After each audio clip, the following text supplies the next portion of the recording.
Now, on our next topic, I want to talk a little bit more about the Wu-Tang Clan documentary that I've been telling y'all about, the Of Mice and Men on Showtime. So, there was a couple of topics that came up in one of the episodes that I thought were pretty interesting that I actually never knew about. Cause see, these documentaries, they go behind the scenes, and they tell you all that stuff you never knew about was happening. So one of the things that they said happened back in the day, they were actually banned by Hot 97. And I didn't know this now, and I'm gonna tell you the reason why. One day they were doing the Summer Jam for Hot 97, and back then artists were not getting paid for doing Summer Jam. And I never knew that. I just assumed you doing concerts like that, that's a big thing, you getting some money for that. But they were not getting paid for that at all. And so because of that, they were on the stage and they were about to perform, but they were frustrated. And so Ghostface decided to go ahead and air them out. And he got on the stage and was like, F Hot 97. I was like, say that too. Yo, I can feel him say that. Yo, you know what I'm saying? They disrespected God. You know what I'm saying? Man, you know what I'm saying? They trying to get the money right. You know what I'm saying? Trying to get the money and get Swayze. You know what I mean? I can hear him saying this shit. And so after that, Hot 97 decided to ban all of their music, and they did not play one Wu-Tang album for up to 10 years. That's crazy. They went without hearing themselves on Hot 97 for 10 years.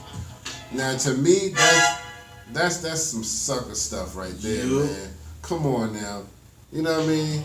Hot 97, come on now. Yeah. Well, I mean, if you really think about it, and I'm going to pose this to the audience.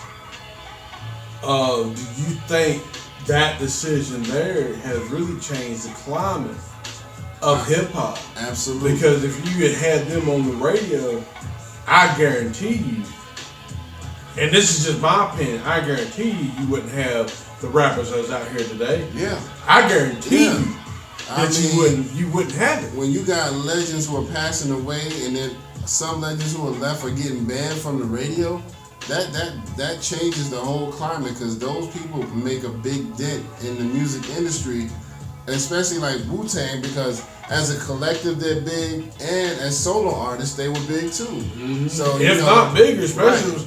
I mean, especially Meth, Ray, Ghost, come on, man, ODB, they was doing the thing, and so you got to think that's not only banning the Wu-Tang album, that's banning any individual albums. You know, you got 10 dudes doing individual albums, so nothing got played from any of them for over 10 years, and that's crazy to me, man. But they still. But the thing about the Wu though, man, they still here. They still do projects. They definitely came back in a big way. Last couple of years.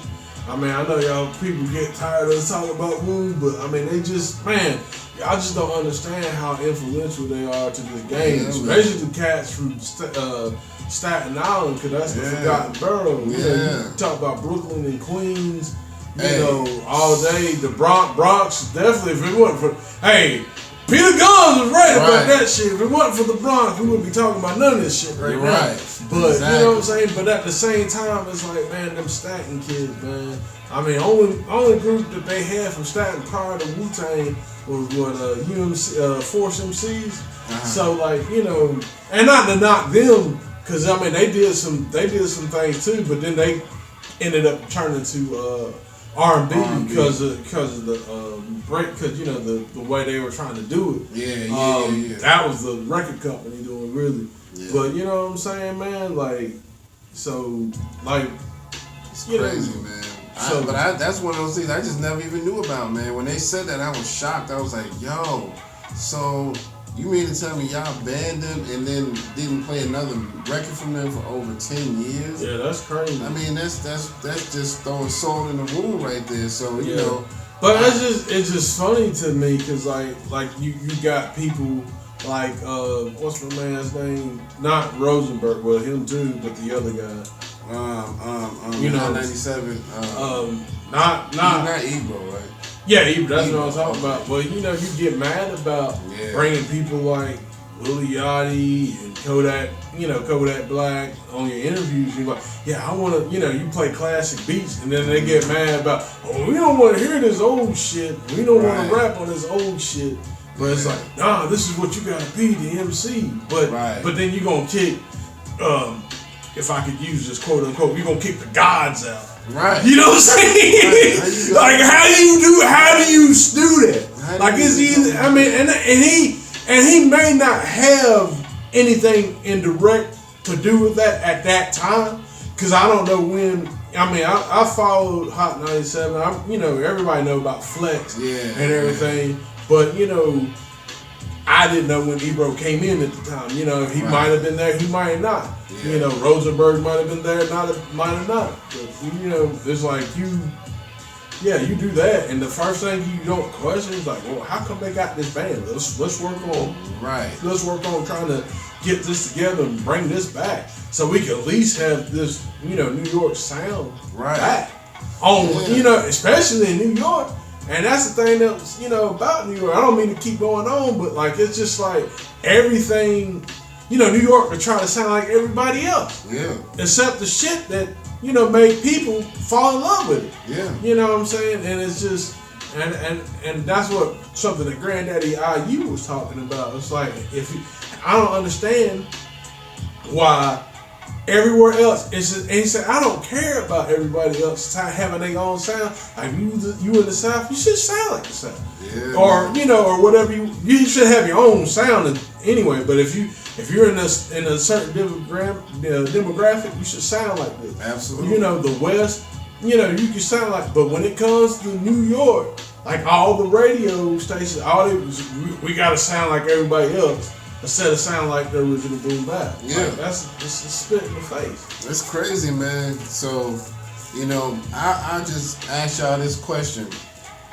So anybody who's checking us out on YouTube, let us know what you think. Instagram, Facebook, let us know what you think. What do you think about them being banned for 10 years, man? Because radio has a real big part in your success. And it's really especially sad. Back then for 10 years. So look how much of a dent that made in the hip hop culture, just not even realizing why you wasn't hearing Wu-Tang on the radio for such a long time. And by the time that 10-year span was up, nobody even cared anymore. Because so many young kids are into this new stuff now. So to be gone for 10 years, it's hard to make a comeback. So what do y'all think about that? You know what I mean? Do you think radio should be able to do something like that, ban somebody, and not play their music for such a long time? I get it, you know what I mean? You can ban somebody if they've disrespected or offended the audience or whatever, but I still don't think it should have been that long. You know what I mean? If anything, they should have been like, okay, let's sit down after this so we can straighten all this out, instead of just saying, we're going to ban your music. You know what I mean? So, I don't know. Tell me what y'all think. Yep. Alright, so the next thing about the Wu-Tang documentary that I wanted to bring up that I never knew about was U-God has a little son that got shot while he was younger. I think he was less than 10 years old. And he got shot in kind of like, I believe they said it was, if I'm not mistaken, I believe it was a drive-by shooting. And so, his son had to go through all types of rehab just to get himself back to walking and everything again. And so, that's one of those things I never even knew about. Come on, Instagram, stop playing. See, this is what I'm talking about. Yeah, we got beat up the Instagram very quick. Yeah. So, but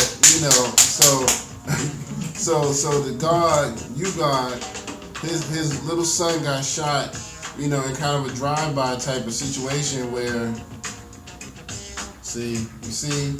Somebody is playing around with us. Yeah, man. Somebody's playing around because they're trying to shut us down. So we you know what?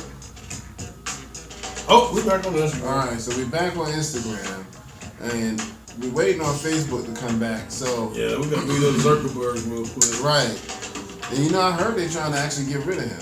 Really? I heard that the board at Facebook is considering voting him out. Wow. Because they said that a lot of the issues that they're having, we're back. A lot of the issues that they're having, they feel like are his fault. So we ain't gonna mention no names since we back live with y'all now. Yeah, we ain't gonna say nothing sucky. But we ain't say nothing. So yeah, man, I thought that was kind of messed up, man. You guys' little son got shot, and you know they never really made a big deal out of it because I never even heard of that. You know, they trying to do good for themselves by getting up out of the hood and trying to live better lives, and you know, for your little son to get caught in something like that, that's messed up. And they were showing the kid, and you could tell that he had a tough time. You know what I mean? With walking and just functioning for a long time. So he finally got back to where he could walk and stuff again, but it took him a minute to get there. Man. So, you know, I thought that was just messed up, man, you know, to hear something like that. Especially with it being a kid, it just breaks my heart to hear the kids get mixed up in something like that. You know what I mean? So nobody should in general, but still, when it's a kid, you know what I mean, they haven't even had a chance to live a healthy life. You know what I mean? So. But he's better now, right? Yeah, he's better now. So we're gonna clap that up. Yeah, man. Shout out to you, God, and his son. You know what I mean? So, and we definitely happy to see that Wu-Tang docu-series. The one that's supposed to be on Hulu, I believe is still being worked on because I checked a few days ago and it still wasn't up. So I think they're still working on that. So look out for that one. That was called Wu-Tang: An American Saga. Speaking of you guys, and when I asked you this, I haven't really had a chance to check this out myself. Okay. But, you know, you guys was on Vlad, you know, discussing about RZA the other day. Mm-hmm. Have you seen that? Did you see anything? What? If you seen anything or you heard? On the documentary, they really didn't talk much about that aspect. I mean, it seemed like they were trying to just come together to be, you know, keep it good for the documentary. So they didn't really go into that, but on Vlad, you know, if y'all haven't seen it, you guys kind of talked some junk about RZA and how he feels like after a while his beats weren't as good, and so he thinks that that's what kind of took them on a downward spiral. You know, and I mean, that might have been, you know, because he said it in his book in the manual, RZA. Yeah. You know, he kind of. Not necessarily fell out of love with hip hop, but he was doing music, movie scores and stuff. Yeah, so his head was in a different place. Yeah, so like with the whatchamacallit, you know, he was saying in his book, like, you know, you do a movie score, you know, you can build and all that stuff, but like the hip hop is like everything is just in in a loop. Yeah. And stuff. But even then, I think what RZA could done. You know, I think he could incorporate that, you know, that style into, you know, to his, you know, making the beats of hip hop. Right. Because really now, you look at Kendrick Lamar, he don't stay on the same beat. Right. They sometimes switch it up. I mean, it's almost like you're listening to a mixtape. Yeah, almost. Absolutely. And that's, you know, ain't nothing wrong with that. I like that, man. But I mean, I have to admit, as they did progress in age, I did see a slight decline in the beats, and I was like, that's not as dope as some of his older beats. You know, it wasn't like horrible, but I did notice sometimes they weren't hitting quite as hard. But I still, you know, I'm a Wu-Tang fan to the day I die. So.